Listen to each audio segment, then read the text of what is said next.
इंसानों को गुलाम बना के बहुत से बादशाह बने हैं, लेकिन आज मैं एक ऐसे शख्स की बात करने जा रहा हूँ जिसने गुलामों को इंसान बनाया।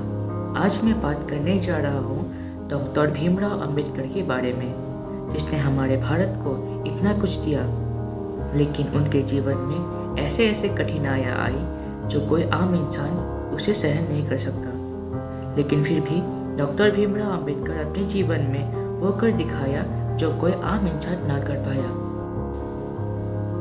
चलिए बिना समय गवाए हम भीमराव अंबेडकर के जीवन के बारे में जानते हैं। भीमराव अंबेडकर का जन्म 14 अप्रैल 1891 मध्य प्रदेश में हुआ था। उनके पिता का नाम रामजी सकपाल था, जिन्होंने भारतीय सेना में अपना योगदान दिया, और उनके मां का नाम भीमाबाई था। डॉक्टर भीमराव अंबेडकर बचपन से ही पढ़ाई पे उनका बहुत शौक था, लेकिन वह महार जाति के थे, जिसे लोग अछूत भी कहते थे।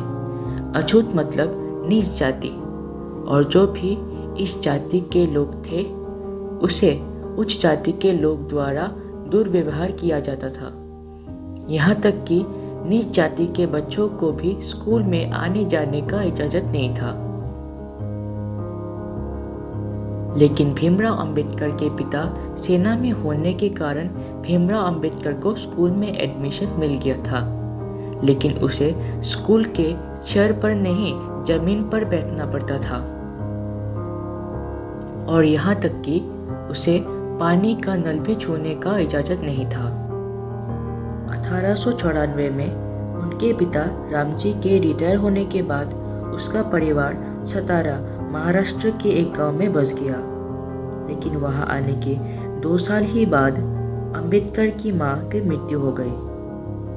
मां की मृत्यु होने के बाद उनकी बुआ मीराबाई ने भीमराव अंबेडकर की देखभाल की।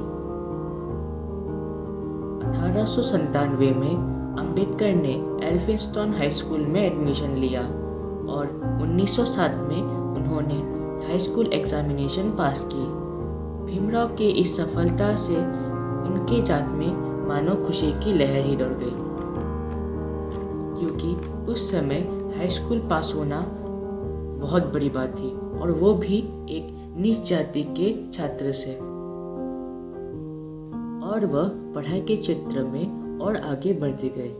1912 में उन्होंने इकोनॉमिक्स और पॉलिटिक्स में डिग्री प्राप्त की।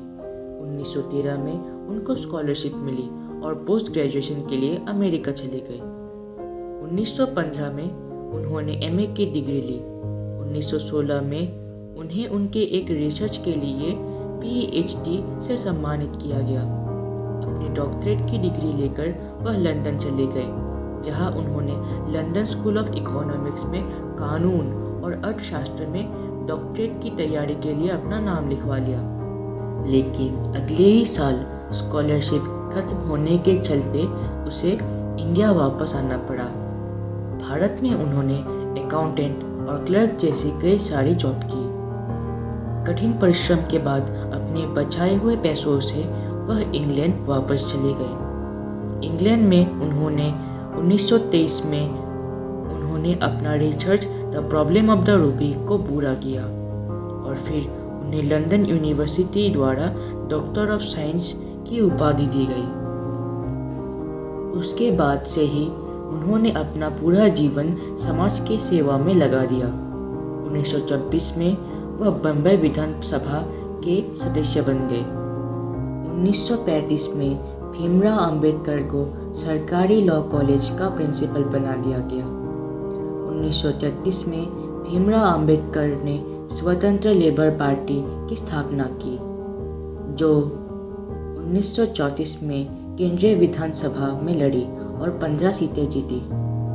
1941 और 45 के बीच में उन्होंने बहुत सारे विवादित किताबें लिखी। उनमें से एक है थॉट्स ऑन पाकिस्तान। इस किताब में एक अलग देश पाकिस्तान बनाने के मांग का उन्होंने जमकर विरोध किया। भीमराव अंबेडकर भारत को अखंड भारत के रूप में देखना चाहते थे। 15 अगस्त 1947 में भारत के स्वतंत्रता के बाद अंबेडकर पहले कानून मंत्री बने और उन्होंने हमें भारत का संविधान दिया, जो विश्व का सबसे बड़ा संविधान है, जो 26 जनवरी 1950 में लागू हुआ। बाबा साहेब भीमराव अंबेडकर एक ऐसे शख्स थे जिन्होंने भारत के प्रत्येक नागरिक को सबसे ज़्यादा महत्वपूर्ण मूल अधिकार दिया। नहीं तो ना हम आज अपने भारत में सुकून से रह पाते। धीरे धीरे भीमराव अंबेडकर का स्वास्थ्य दिन ब दिन खराब होते गया और 6 दिसंबर 1956 में वो हम लोग को छोड़ के चला गया। ऐसे शख्स के बारे में हम हर भारतीय को जानना चाहिए। बाबा साहेब भीमराव अंबेडकर हमेशा कहते थे कि मैं ऐसे धर्म को मानता हूँ जो समानता, स्वतंत्रता और भाईचारा सिखाए। आज मैं अपना वीडियो यहीं समाप्त करता हूँ। अगर आपको ये वीडियो अच्छा लगता है तो लाइक और सब्सक्राइब जरूर कीजिए। वंदे मातरम।